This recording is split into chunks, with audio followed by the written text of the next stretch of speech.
Anche quest'anno si terrà la cerimonia di conferimento del premio Sipario d'Oro nel piccolo comune di Comitini al Palazzo Bellacera il 22 agosto alle ore 21.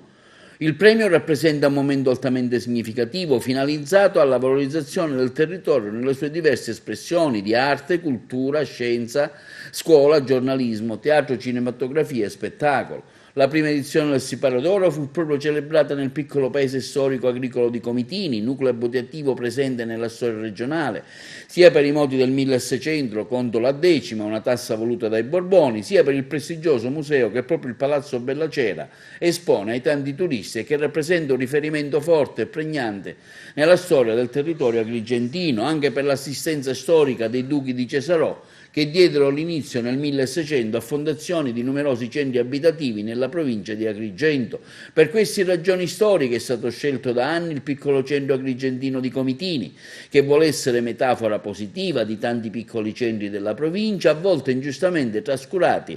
seppur carichi di storia e di cultura.